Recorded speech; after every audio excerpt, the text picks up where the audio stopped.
महाराज, गरीबी सबसे बड़ा अभिशाप है। गरीबी से बड़ा कोई अभिशाप नहीं है। मैं व्यास पीठ से प्रार्थना करता हूं, गोविंद, किसी को कुछ बनाना या मत बनाना, पर किसी को गरीब मत बनाना। और आज भी हमारे भारत देश में हजारों लोग भूखे सोते हैं।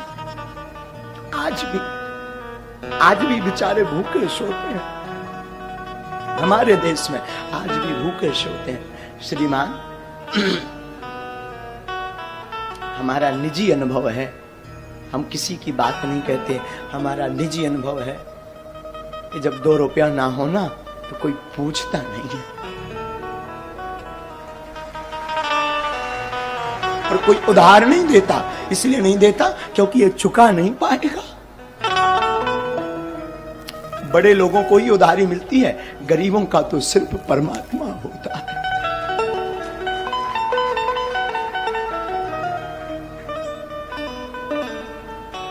आचार्य महोदय, जब हम अपने गांव में रहा करते थे तो हम अपने गांव में भीख मांगते थे। 8 साल तक हमने भीख मांगी। और एक बार की घटना बहुत झंझोर थी, चूंकि पर वो रह नहीं पाते हम उसे कहे बिना। बचपन में हमारी अवस्था जब 9 साल की थी तो हमें वृंदावन जाना था पढ़ने के लिए। हमारे पिताजी कुछ करते नहीं थे, गांव के हम ब्राह्मण थे, तो भीख मांग करके हम अपना जीवन चलाते थे पूरे परिवार का। और वृंदावन जाने के लिए हमारे पास उस वक्त 1000 रुपए किराया ना रहे।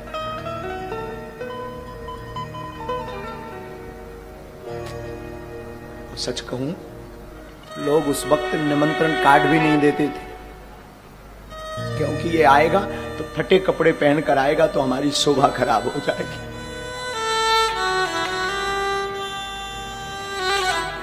श्रीमान, 2000 रुपया किराया नहीं मिला था हमें वृंदावन जाने के लिए, क्योंकि लोग इसलिए नहीं देते थे क्योंकि ये चुका नहीं पाएंगे।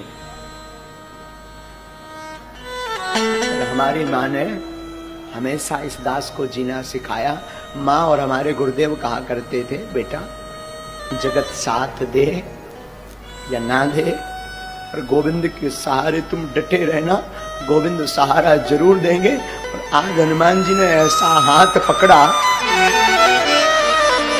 आज हनुमान जी ने ऐसा हाथ पकड़ा कि जो लोग कल किराया नहीं देते थे वही लोग आज टोकन लेने की लाइन में खड़े 6-6 महीना।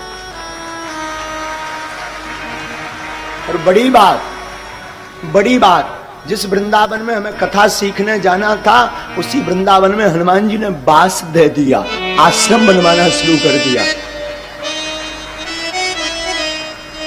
मैं व्यासपीठ से प्रार्थना करूं, तुम बड़े आदमी के घर पर जा पाना या मत जा पाना, पर जिसका कोई ना हो, अगर उसके घर पर दिवाली हो, महोत्सव हो, शादी हो, दुख हो, तो मेरी प्रार्थना है उसके घर तुम जरूर जाना।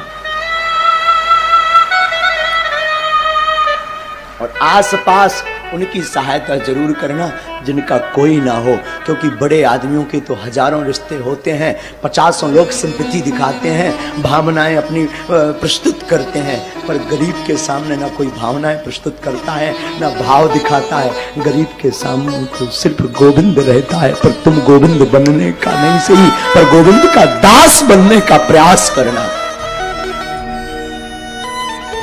क्योंकि गरीबी बड़ी विचित्र होती। साधु जिसने देखी वही जानता है। जब तक फटे न पाऊं बीमारी का जाने, पीर पर आए।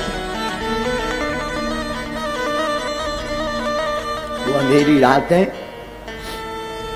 वो अकेलापन, वो लोगों की अवहेलनाएं। बड़े लोगों का लड़का अनार कर दे तो वो बड़े हैं, छोटों का कर दे तो अपराध है,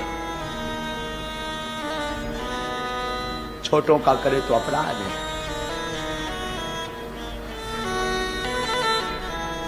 बड़े लोग फटे कपड़े पहने तो ये फैशन, गरीब पहने तो औकात। ये हमारे देश की दुर्दशा। बड़ा आदमी जमीन पर बैठे, बड़ा आदमी जमीन पर बैठे तो बड़े हृदय दिल का, और गरीब बैठे तो ये उसकी औकात।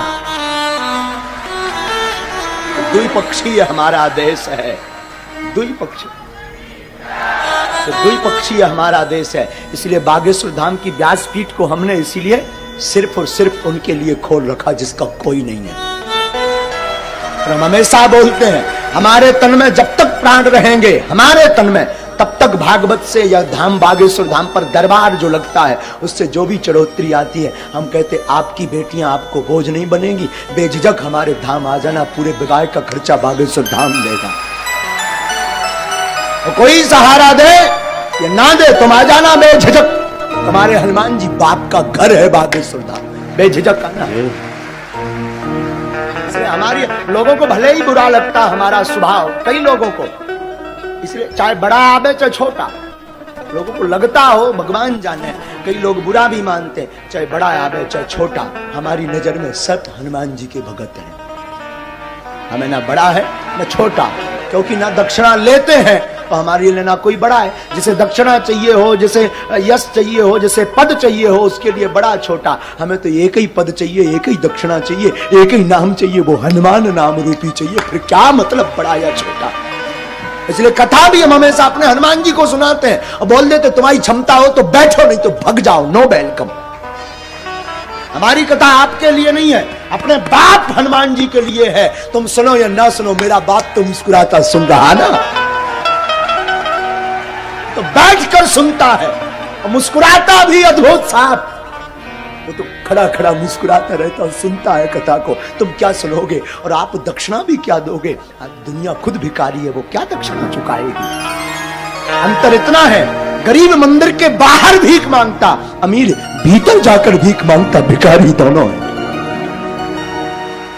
जगत खुद भिखारी है, तो क्या आपको देगा? मैं प्रार्थना करूं संसार के लोगों से आशा मत करना, आशा करना तो सिर्फ गोविंद से करना। जगत तभी आपको साथ देगा जब आपके अंदर होते के धोते होंगे। कुछ नहीं होगा, जगत साथ नहीं देगा, क्योंकि सब भिखारी हैं। अंतर इतना, कोई बाहर भीख मांगता लाज लज्जा छोड़कर, और कोई जो है पर्दा के अंदर भीख मांगता, भीख दोनों मांगते हैं। मैं प्रार्थना करूं, बुरा जरूर लगेगा मेरी बात का, और लगे तो हमें कौन था लिया परेशान जाने, करिया मो कराओ। लगे भी बुरा तो मुझे कोई व्यासपीठ ही अगर सत्य नहीं बोलेगी तो कौन सत्य बोलेगा? आजकल मंदिरों में भी वीआईपी सुविधाएं हो गई हैं, गुरुओं के पास भी वीआईपी सुविधाएं हो गई। मैं प्रार्थना करना चाहता हूं, सब उंगलियां एक सी नहीं होती, ये बात ठीक है, पर उनके लिए जरूर कुछ बनो जिनका कोई नहीं, जो 2 रुपया चढ़ा नहीं सकते,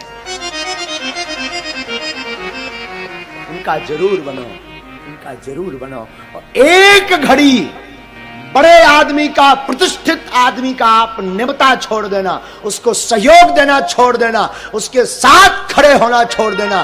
पर मैं प्रार्थना करूं, I request all of you, उस गरीब का साथ देना मत छोड़ना जिसका कोई ना हो।